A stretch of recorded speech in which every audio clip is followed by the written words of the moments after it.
Meta is an unavoidable aspect of gaming, but a poorly handled meta can sour an otherwise amazing experience. And no, we're not talking about that weird Facebook crap.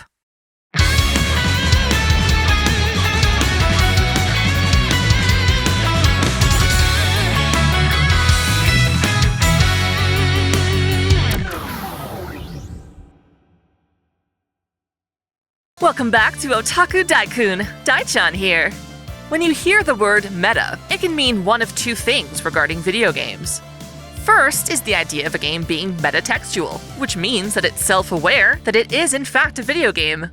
It could be a game about making games, or a breach of the fourth wall that reminds you that what you're playing is a piece of software.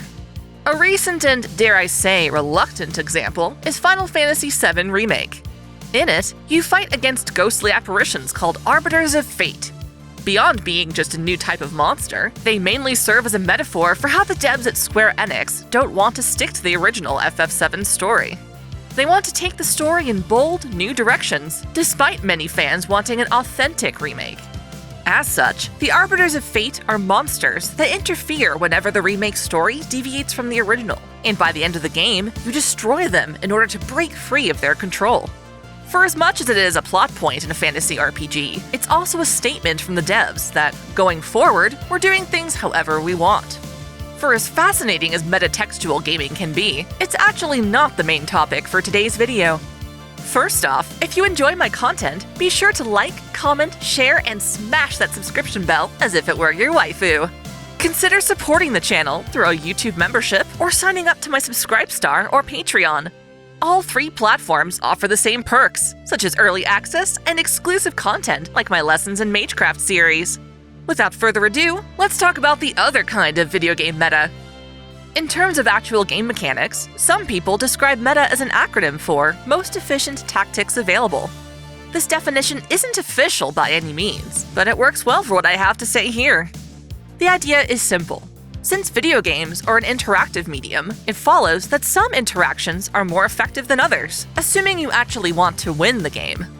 In a racing game, for instance, it's expected that the player can actually steer their vehicle, rather than just crashing straight into a wall. A complex game will have various mechanics that determine how fast you can complete a race, from customizing your vehicle to proper driving technique. In other words, some methods of play are objectively better than others, depending on your goal in a given game. As such, it's extremely important that developers stay aware of their game's meta and how it affects the players. A poorly balanced meta can lead to a bland, frustrating game that squanders its potential. There are basically two ways meta can ruin a game. It can either invalidate a game's various options and features, or incentivize players to play a game in a less than fun way. Instinctively, we players have a drive to pursue the meta to get better and better at a game. In a racer, you want the fastest time. In a fighter, you want the most consecutive KOs. In an RPG, you want to max out your character's stats and defeat the strongest bosses. Games give us plenty of tools to achieve this, but if any of those options are objectively better than others, it winds up influencing our playstyle, bottlenecking our behavior. Imagine a fighting game with one character that definitively outclasses the others. They're strong with high defense, but not slow enough for weaker fighters to compete. As a result, all players pursuing the meta will wind up using that character, assuming an even better option doesn't come along. It invalidates all the other characters, making it so that if you choose them, you'll be playing with a handicap. I imagine some people would enjoy the challenge, but it's really frustrating when you can't be the best with your favorite character.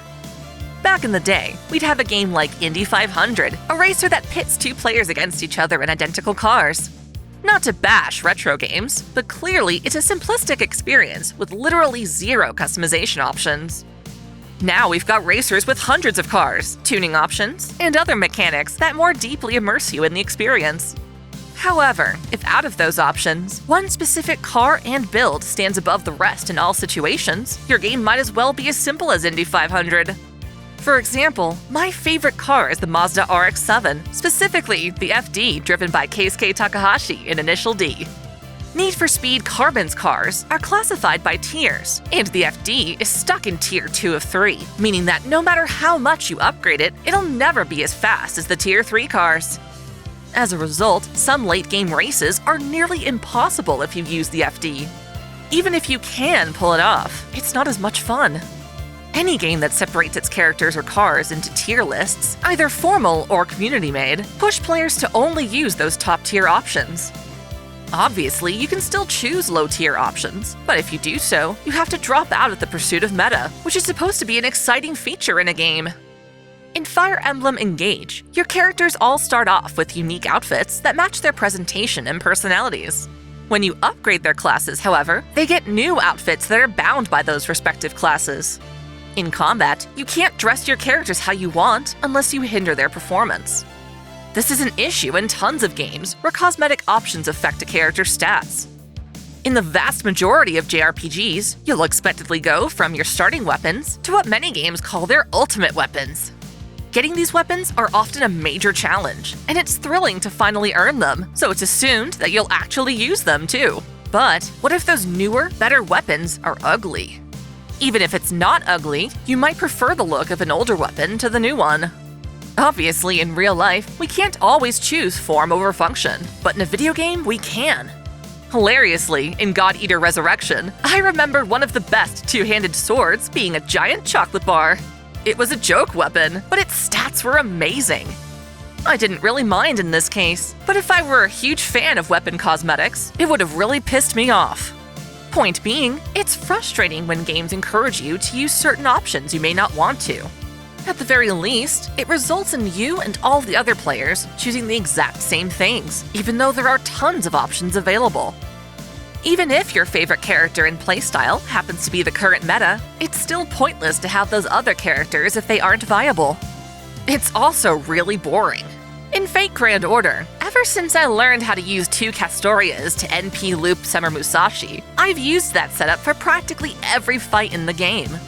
It's great for farming, and it's great for bosses with multiple HP bars. The meta has shifted from hitting a boss as hard as possible to being able to hit a boss reasonably hard each and every turn until they're dead. The arts meta is real, because arts servants are faster at reloading their noble phantasms, and with all the buffs Castoria gives, it gives them enough damage boost to make up for Buster's inherent strength. I could always switch things up for fun's sake, but knowing it'll just take me more turns in an already tedious grind fest, it's just not worth it. There are a lot of amazing characters in gacha games that are objectively inferior. Nikke, Goddess of Victory, heavily prioritizes SSR characters, and even among that roster, there are some that absolutely stomp the competition. A team made up of my favorite Nikke isn't necessarily the best party comp, and for a game that constantly pushes you to get stronger and stronger just to reach the next story chapter, there's almost never a time when I feel like playing recreationally. In addition, the game features a timer that dictates how to approach battles. One of the perks of arcade shooters like Time Crisis is the ability to take cover, emerging only when you need to fire. Nikke has this feature, but it's discouraged because the timer punishes you for playing carefully. Rather than winning a battle by decisively popping in and out of cover, you're pushed to remain exposed and shooting whenever possible, else the timer expires, and you instantly lose, no matter how much health you have left. That means player skill is devalued when compared to the raw power of your Nikke, which isn't nearly as much fun, and once again pushes you to prioritize those SSRs. Not only is it lame for your favorite character in a game to suck, penalizing you for playing as them, people can also take meta quite personally. Genshin Impact recently released the super sexy Dea, a character I've wanted to play since her design was first teased. According to some players, she, as well as other characters from the Sumeru region, are objectively weaker than others in the game. Despite being pissed that characters like Dea and Candace aren't dark enough for them, some fans are still claiming them as diverse representation, and are angry at Hoyoverse for nerfing them. It's yet another way Genshin's toxic community accuses Hoyoverse of being racist. While I severely doubt that the devs intentionally made dark-skinned characters weaker, it hurts hearing that my ideal team of midriff-bearing waifu aren't as effective as they should be. Perhaps the most severe imbalance of meta I've experienced in a game is from Valkyria Chronicles. It's a military strategy RPG that has you commanding a team of shock troopers, scouts, lancers, medics, snipers, and tanks to clear various maps. In most cases, the goal is to claim the enemy base, which can be done by simply grabbing a flag in the base when no other enemies are nearby. Each of your unit types is supposed to play an important role in the battle, but because of the game's broken ranking system, a single strategy outmatches the rest. Normally, when you move a unit on the field, they will be attacked by reception fire. Thus, in order to proceed, you need to defeat the enemies between you and their base. However, with careful planning, it's possible to run past a great many enemies without dying. This allows the scouts, an otherwise weak unit type, to shine because they happen to run the furthest in a given turn. When you complete a level, you're rewarded based on how few turns it took to win, like in golf. You aren't really rewarded for killing enemies or thoroughly clearing the area, meaning that if you don't have to kill anyone, you shouldn't. For a war game, this is a cute sentiment, but it also means that the only thing the player needs to do is to get one of their scouts to slip past enemy lines and claim the flag without dying. This also means that units like lancers and snipers are effectively useless because they don't run as far. Unless a mission makes you use them, they're better off just guarding your home base.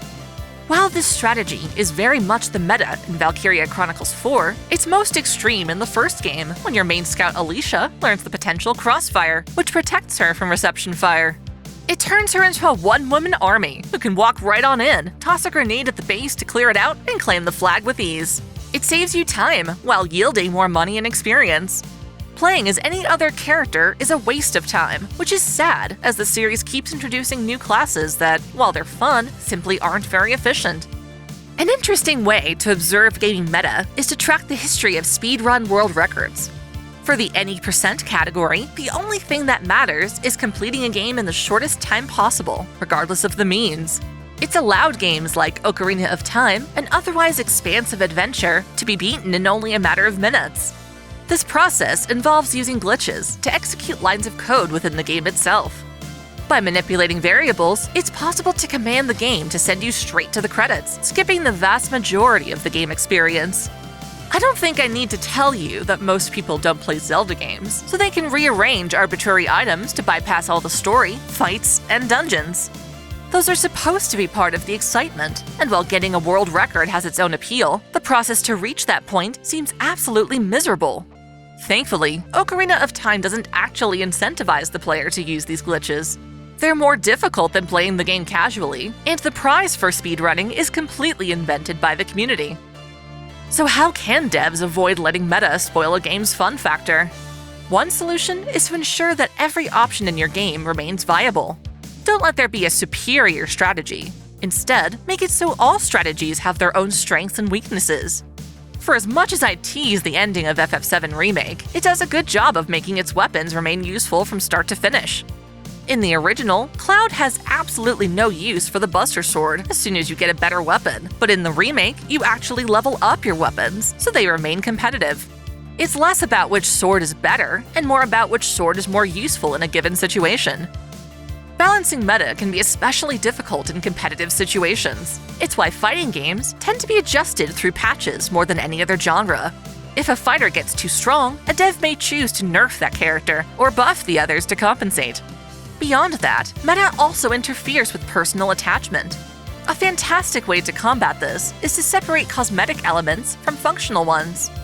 Players can get attached to characters, outfits, weapons, or even certain moves, but I've never seen a player say something like, "I really miss being level 98, that was such a cool number." Xenoblade games are amazing about this, letting you select your character's appearance independent from what gear they use.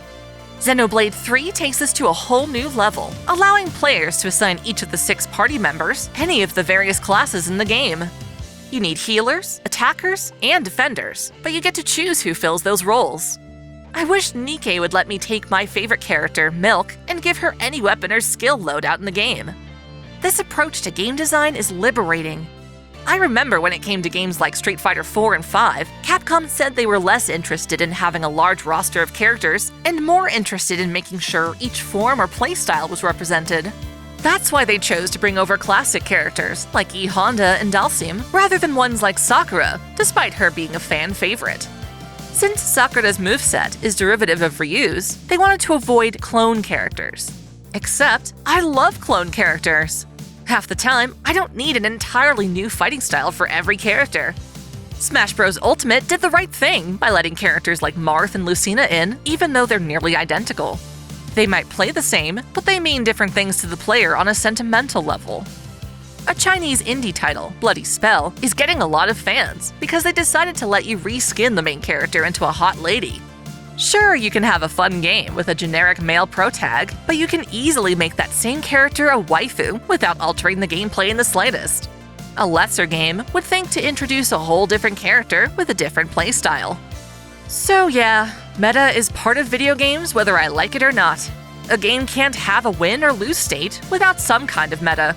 It's just that a lot of times, I find a game's meta pressuring me to use options and strategies that simply aren't that fun. They render appealing characters less useful, while pushing driven players to all settle on the same exact options. Do you agree with me? What are some examples of where a game's meta either made or broke a game? How would you have solved that issue? Let me know your thoughts in the comments below. Thanks for watching! If you enjoy this channel, help us grow by liking, commenting, sharing the video, subscribing to OtakuDaiKun, and most of all, smashing that notification bell so you don't miss out on all of our anime discussion, lore, or Let's Play content. You can support us directly through Patreon, Subscribestar, or our YouTube membership, all of which come with benefits like exclusive vids and early access. As always, celebrate your fandom! I want to give a special shout out to all my $10 and up supporters: Videogamer75, Elise Trash for Skinko, Steven Elak, Samuel Gersten, The Nonchalant Ostrich, Otaku Mom, Jens Bauman, Mystic Samurai 1983, Olympian Doll, Lord Omagoden, Freebrick, RNG Shuffles 1498, Alexis Yukio Gomez Yamato, Link Pendrago, King Kobo, Observer Bellis, Flash Daniel, James Hewitt, Uncanny EXP, Matthew McAfee, Game King 352, Caitlin P, Vladimirovna, Jonathan Badua, The Taz 96, President Irina Vladimirovna Putina, Maxwell's Demon, Kengo X77, SF Giants Fan Mike, and Akakaze Yume. Thank you all so much.